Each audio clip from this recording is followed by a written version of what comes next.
Hello everybody and welcome back to Teachers Talk Money, where I help teachers master their money in order to give back to themselves. Thank you for joining me here again on the channel this month for my November net worth update. I love taking this time each and every month to sit down with my numbers and really just check on everything, see how things are progressing, and get all my ducks in a row. For those of you who don't know, your net worth is just all of your assets or things that you owe minus your liabilities or your debts. I like looking at my net worth because it's a much more holistic view, I think, of my overall financial health than just looking at things like how much debt I have or salary or other sort of data points like that. So because I have been debt-free for a couple years now since I finished my first year teaching, I only have to add up all of the different values of my accounts, all of my savings and investment accounts, in order to get to my net worth. So that's what we're going to take a look at today. Let's jump right into it. We're going to start with my Roth IRA and go through all of my investment accounts after that. So we're going to start with my Roth IRA. This is my individual retirement account. This is something that is not tied to my employer and therefore something that anyone can open.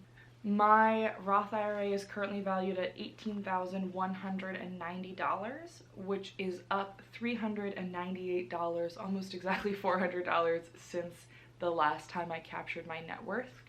And I've not contributed anything to my Roth IRA this month because I already met the maximum contributions, which is $6,000 a year for the year of 2021. So all of that increase is entirely passive. I didn't need to invest another penny to get this $400. It just came with already having that money invested up front. And of course the market performing pretty well. And then we have my other major investment account, which is my 457B. This one is tied to my employer. It is basically one of the teacher versions of a 401k, and mine is currently valued at $15,008, which has changed from last month by $1,336. It's a huge change. $1,010 of that were from my contributions.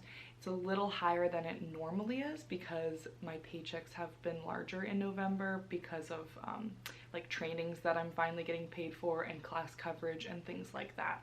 So over $1,000 of that was my own active contributions. So passively it grew $326.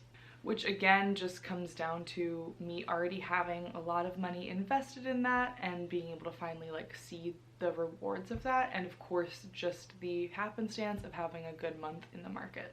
Then we have my pension. I don't really count this as an investment account yet because I don't have access to any of the interest. If I were to leave my district tomorrow, I would only have access to my active contributions. So I simply track the contributions I have made, and then when I get to that point, which for me is the 10-year mark in my district, when I have access to the interest, then I will start counting the interest in this as well. A little bit complicated, but basically all you need to know is I just track how much comes out of my paycheck and into my pension each month. So this is now valued at $11,658. And that has changed $418, and again, that is all contributions that have come from my paycheck and been put into my pension.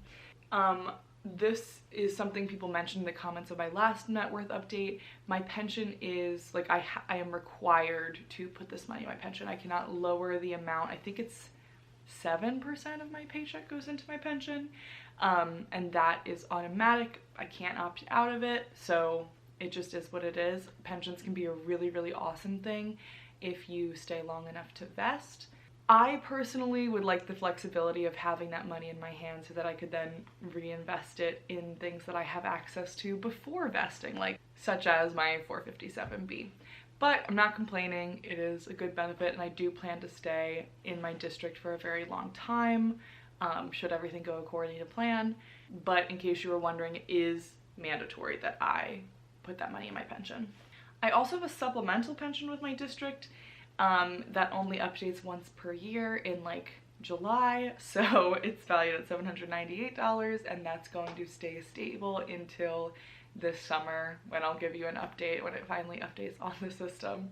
Something I did realize with this is that I could track the contributions because I can see on my pay stub how much I've contributed, and it's very small. It's like less than $20 a paycheck, I'm pretty sure. But I could eventually do that, and maybe that's something I'll start doing at some point. I don't know. I would have to retroactively go back at this point and add everything from all my paychecks this year, so maybe I'll start doing that like next summer or something. I don't know. Then I've got my emergency fund. Fortunately, another month has gone by without me having to dip into this for any emergencies, which I am literally always thankful for. And this is valued at $5,042, which is just up one single dollar in interest. Then we have my other savings. So this is all of my sinking funds or my midterm savings accounts, including my travel fund, my gift fund, which I'll start dipping into a lot since Christmas is coming up and that's something my family celebrates. My fund for, what else is in there? Education, my fund for summer money, and all the things like that. So all of these combined totals $2,725 for a total change of $134. Small little increase there. I'm still, at the time I'm filming this, I haven't gotten my second paycheck in November, so some of the money I'm planning to put in my savings from my paycheck is coming from that second paycheck. So I haven't really deposited a lot, and I'm thinking I probably had to withdraw some from the savings this month as well. So let's take a look at all my totals for November 2021. Everything added up and considered totals up to $53,421, which is a nice big juicy number to look at. And the monthly change is $2,278, and I'm very, very pleased with that. This is the first month I've seen a really substantial amount of growth relative to what I have been seeing for the past couple months since the summer started. And even more exciting to me, the year-to-date change is now at $17,256. If you watched my last video, you know that my updated goal for this year is to grow my net worth by 20K again. That was something I was fortunately able to accomplish last year, and it might be possible. I don't know if I'm quite gonna make it. It depends on a couple of factors, like obviously the market as always, and then also like how much I am able to save for my second paycheck in November. And also, you know, if I calculate my second paycheck from December in that net worth update, I'm not sure. So hopefully I'll be able to make it. If not, I mean, it's kind of that thing, you shoot for the moon and you land among the stars. That's not a bad amount of growth to look at, and 20K is just an arbitrary number I set anyway, so it doesn't really matter. Now we can look at my totals year by year. I love this slide because I started tracking my net worth consistently in September 2019. So now I'm at the point where I can compare 3 years and look at the growth between those years. And as you can see from this, it has been very consistent growth. Year to year, this has been just over $19,000 in growth per year when you do the math on these numbers. So very, very consistent. Again, I am anxious to see the rate of growth increase, so it's cool to see that it's growing by a consistent amount, but I also want to get to the point where it's growing by a higher ratio every year because of my compound interest working for me and being more heavily invested with my money versus just having a lot of it in savings, if that makes sense. So hopefully start seeing that next year. And then we have my passive income report. So this includes all the passive income I got from my Roth IRA and my 457. And you can see each and every month here how some months it went up by quite a lot and some months it actually decreased in value. This month I saw $724 increase between both of my investment accounts, and the year-to-date change is now $4,438. So it's pretty cool, very substantial amount of money to look at. As always, this is completely unrealized gains, But I do like to think of this as money that is now invested on my behalf and is going to grow its own interest that I did not actively have to take out of my paycheck. And it looks like we might be able to get to $5,000 or more in passive growth for the entire year, and that is no small amount, so I'm really, really happy with that.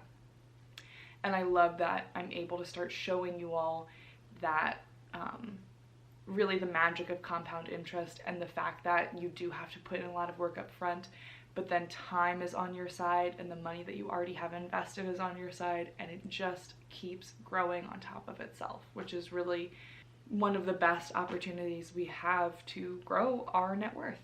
So now we're moving on to my personal favorite part of the net worth update videos, which is taking a look at my graph of all of my net worth changes month to month for over 3 years at this point.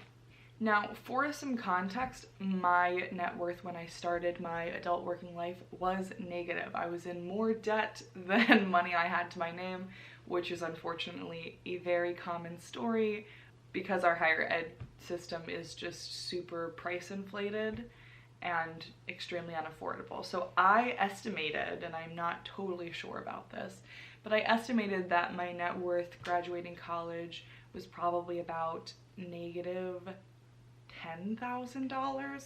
So when I started tracking this fully every single month consistently in September 2019, I was at an $11,000 net worth, but that is actually a full year after I started working, so it's not reflective of exactly where I started from in adulthood, just to be clear.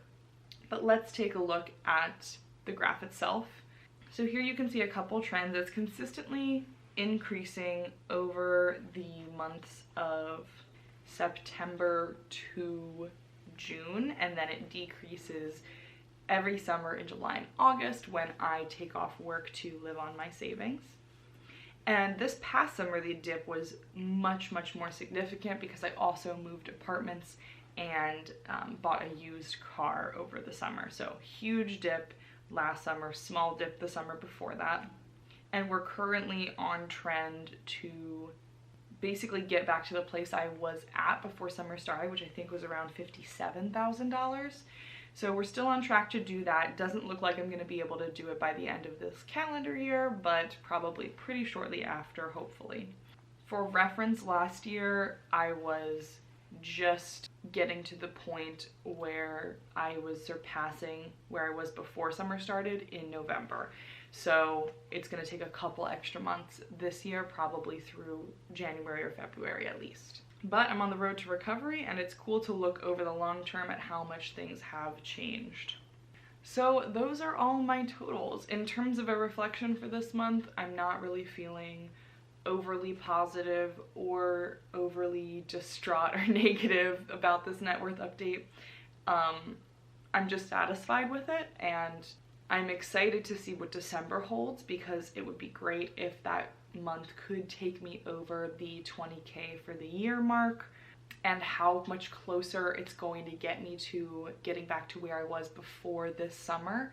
So I'm anxious to see for next month, but I'm not overly ecstatic or depressed about the results of this. In general, I feel neutral, which I think is such an amazing thing, honestly, because so much of my life growing up, money was such a stressful thing, and also even just in my first months of teaching and starting to really get into budgeting, it was very much something that I felt like I needed to micromanage and control the mess out of as much as possible so that I could feel in control, but still so many of the emotions surrounding it were so negative. So it feels amazing, honestly, to be at this point where I mostly feel neutral, or even like neutral positive, in that I feel satisfied, but not like these high highs and low lows of emotion. I feel just confident in my plan, and I like seeing it play out. Thank you so much, as always, for joining me every month here for these net worth updates. I'm really excited for December's net worth update to see if I can pass some of those thresholds that and goals that I have set for myself. So please tune in again next month, and of course don't forget to subscribe, like this video, and leave a comment if you'd like to support my small channel. I'll see you all in the next video. Have an amazing week, everybody. Bye.